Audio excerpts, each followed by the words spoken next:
Welcome to episode number 36 of the Blitz Take with Alan Saunders from Steelers Now, talking Steelers and what his thoughts are on this past draft and his thoughts on the OTAs before training camp gets underway. So welcome. Hey, Alex, what's up? My first question is, who do you think, how do you think Omar Khan, the new general manager, handled the draft? I think he had a really good draft. I think the Steelers, were pretty clear about identifying their needs early in the offseason.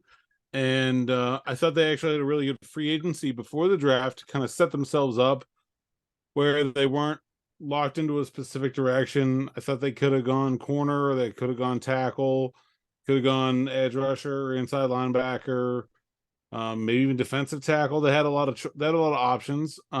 They looked at the way the board was falling and identified tackle as a spot that they thought they could make an upgrade quickly and early. Moved up to get Broderick Jones. I really thought all of it was really perfect. A great job of setting the draft up ahead of time through free agency. Great job of maneuvering through the draft to find value. I really liked. They got a player in Joey Porter Jr. in the second round that most people thought was going to be a first round pick.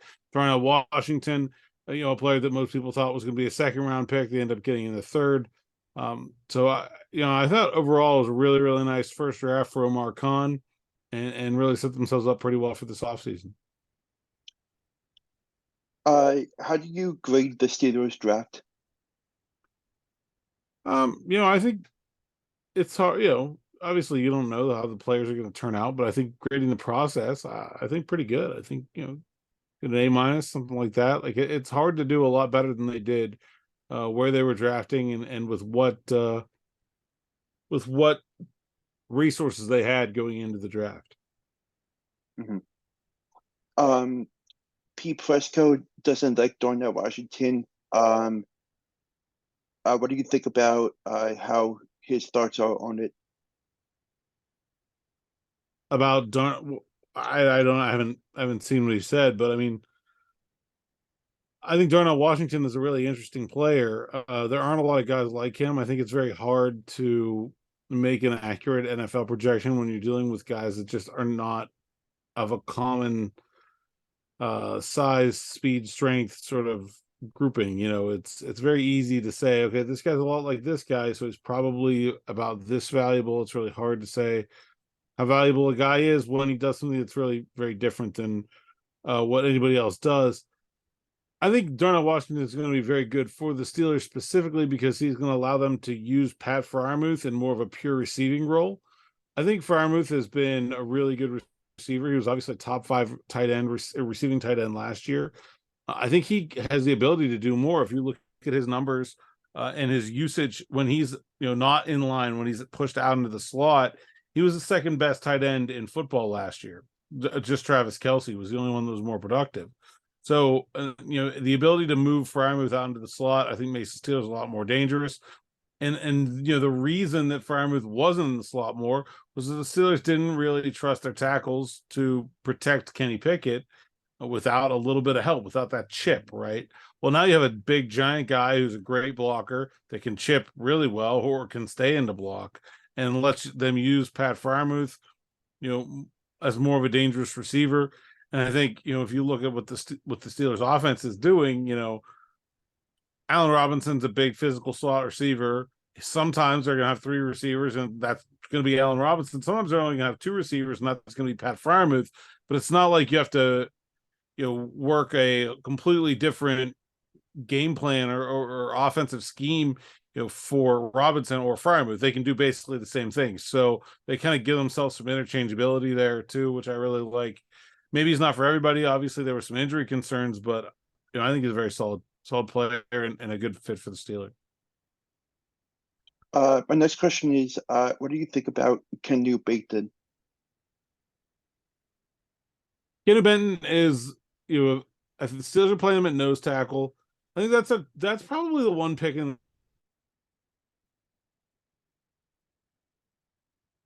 this draft if he's only going to be a nose tackle. The Steelers had Tyson Lulu in that role for the last few years. But Alulu was also a guy that could play end. In fact, he had played end for them until Javon Hargrave left in free agency, and then he moved to nose tackle. And so, he could play end. He played three technique in the sub packages, and he was a nose tackle, and he was a pretty good one. Until that last injury seems like it kind of took the wind out of the sails a good bit. If Keanu Benton is only a nose tackle, then I don't really love the value with the pick there at 49.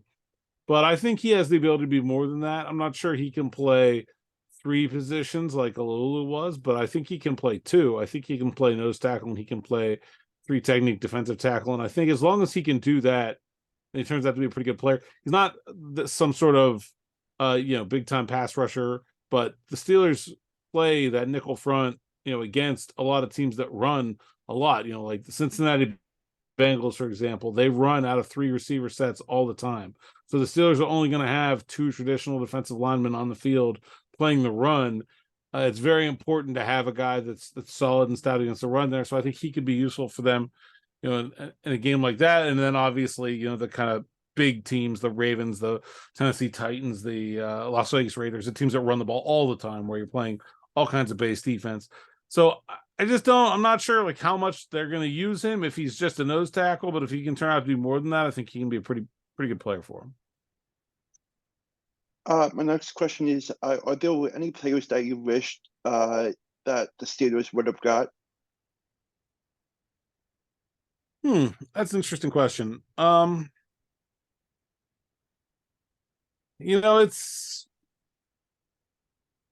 There's always guys you hope that are there. I think maybe the one position I think that they did not address really in the draft is inside linebacker. And I think maybe you could look at like that trade down for Darnell, the trade down ahead of the Darnell Washington pick. There were linebackers on the board there that they could have taken. Dayan Henley, Trenton Simpson, Dorian Williams, DeMarvion Overshown, all those guys went in between the Steelers trading down and making that pick for Washington. So maybe you kind of thinking like, oh, maybe if they hadn't gone down so far, or maybe if they hadn't traded down there, or if they had traded down ahead of the Benton pick instead, maybe they still could have got Benton and added an inside linebacker. That's, to me, it's a pretty minor quibble. I mean, I do think I have some issues with their inside linebacker play, but sometimes you just can't fix every problem in one draft, and I think overall they did a really good job. Can you see a two tight end formation between Freiermuth and Washington? Oh yeah, in fact, saw some of it today. I think they're going to play a lot of that. I think you can include, Connor Hayward in that too, where I think they like these guys that have the ability to be moved around the formation. Freiermuth can be that for them. Connor Hayward can be that for them, and give them some flexibility, help their offensive line to be better run blockers. And their wide receivers were especially poor at run blocking last year. And I think that's, the addition of Allen Robinson is going to help that. He's a good run blocking wide receiver, but, playing Pat Freiermuth as a wide receiver, as a second tight end, helps that a ton. So yeah, I do think they're going to play a lot of two tight end, maybe not a lot, but certainly a lot more two tight end than they did last year with Washington and Connor Hayward's continued development. They have Zach Gentry back too. It's really four guys that they trust, they like to have on the field. I think that's a good deep position for them.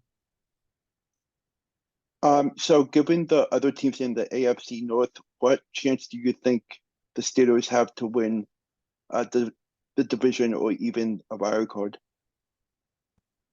I don't love their chances to win the division. I just think the Cincinnati Bengals are a better team. They have a better, more established quarterback in Joe Burrow. They have better offensive weapons. If you take Higgins and Boyd and Chase and Mixon, all together. And they've had a pretty good defense the last few years, although they did lose some important parts of that defense in free agency this offseason. I think the Steelers should be right there for a wild card, though. I don't think the Ravens or the Browns are appreciably better than them. And I really don't think there's a lot of, I don't think they're on even footing with the Bengals, and I don't think they're on even footing with the Kansas City Chiefs and the Buffalo Bills. I think those teams are pretty clearly the class of the league. Jacksonville looks like they're the best team in the South, but I mean, other than that, okay, yeah, Cleveland, Baltimore, I don't know, the Chargers, the Jets, I guess. Like there isn't another team out there that I really just think is like, oh my God, no, the Steelers, they're nowhere near as good as they are. They should be right there in the mix with that next group. What are your thoughts on Joey Porter Jr. getting selected? I think Joey Porter Jr. is a really good player. I thought he was an option for them at 16, and so to get him at 32 is some pretty nice draft value. I think he fits an obvious need for the team. They needed to invest in the cornerback position. They have not used a lot of draft capital in that spot recently. It hasn't gone that well when they have, and so I kind of understand why they've been sort of shy about that. But I think he's a very traditional Steelers corner, big, tall, fast, strong, physical, good against the run. The one thing you kind of don't see is a lot of interceptions, but he gets his hands on the ball. It's really, to me, very fitting. He's going to wear 24. I see a lot of Ike Taylor in him.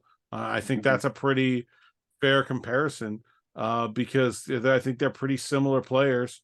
And, Ike Taylor was a guy that, wasn't necessarily an all-pro or anything like that. But if you can get a, long-term starter at that draft spot, then I think that's doing a really good job.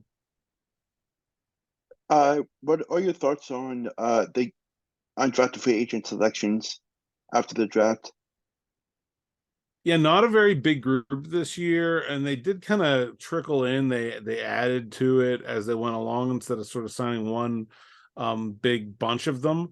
And so, not a lot of guys to me that I think have really easy paths to a place on the roster. But there are some interesting guys that I like in that group.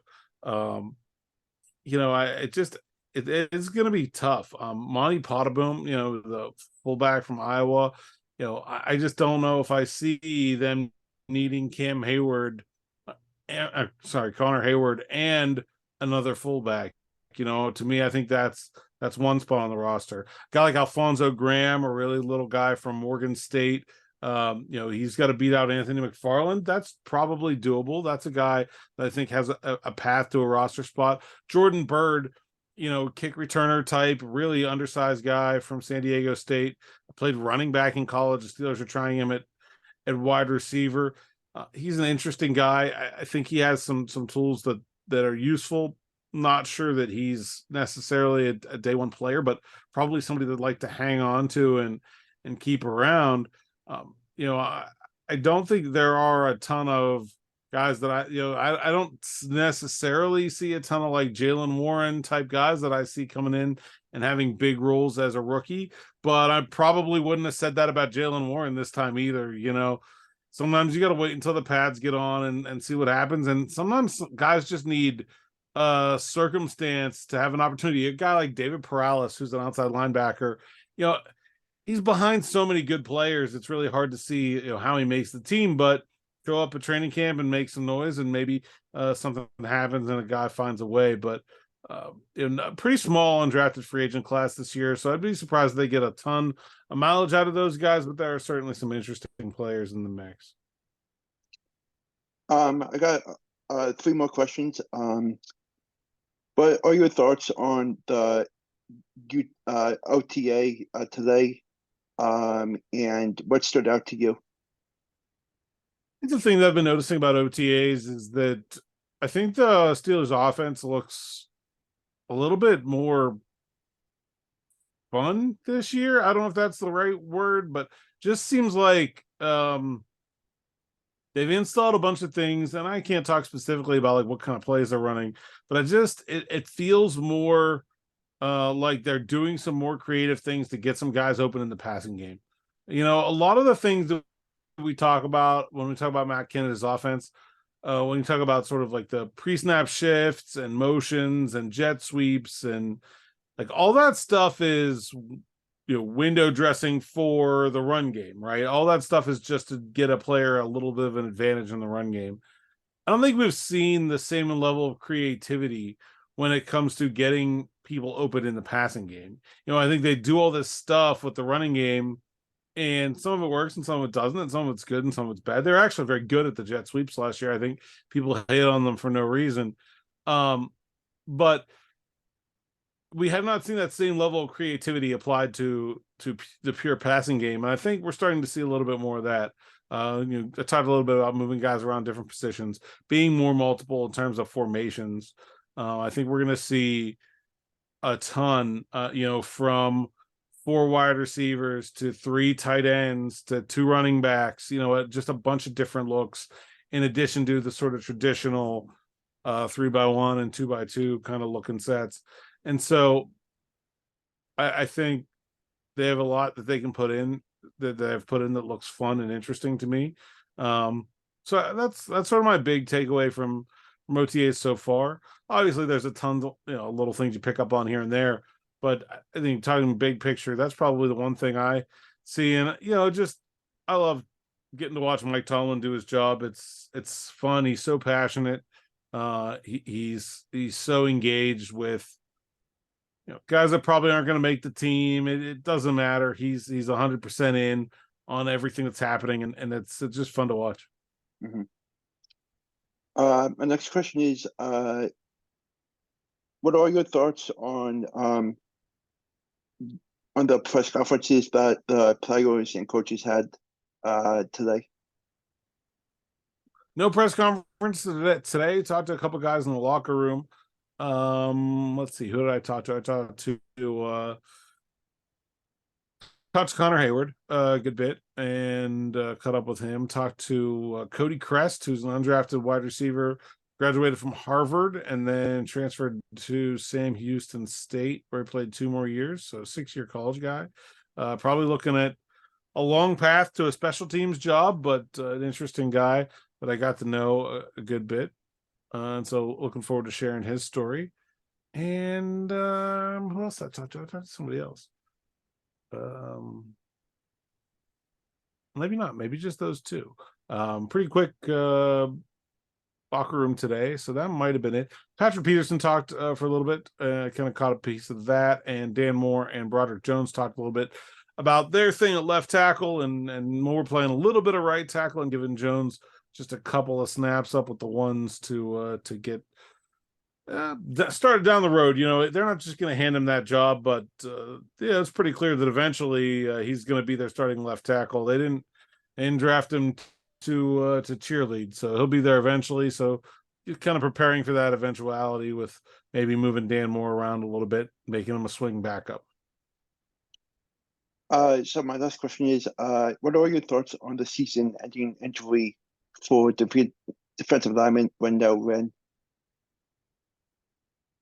I've been very surprised at how big of a story this has been. Rennell is not a guy that really moved the needle for me a lot last year. His practice squad guy is pretty solid one, but not a guy that I thought, I was expecting big things from this year. Kind of a freak injury happened during, the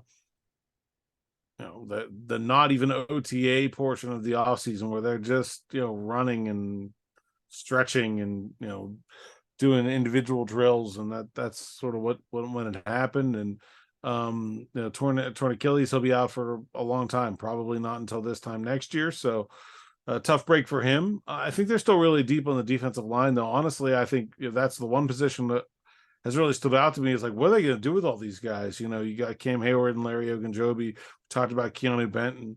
Montravius Adams is back. Then they brought in Braden Fehoko and Armin Watts. You have a guy like DeMarvin Leal, obviously they like a lot and is going to play a good bit. Where does Isaiah Loudermilk fit? So I think it's still, even Jonathan Marshall was a guy that claimed on waivers last year, has NFL experience. It looks like a group where I don't know where they're going to put all the guys they have as it is. So if you have to lose a guy, that's probably a good position for it to happen at. But tough break for Rennell, and I'm sure I've already seen him working towards getting back to health, but that's a long road. That's a tough injury. Thank you so much for taking the time out of your busy day to come on and talk Steelers football. And I would definitely have you back on to recap some training camp. And I'm excited to see your work for Steelers now and hope to have you back on soon. Okay, sounds good. Thanks, Alex. Thank you.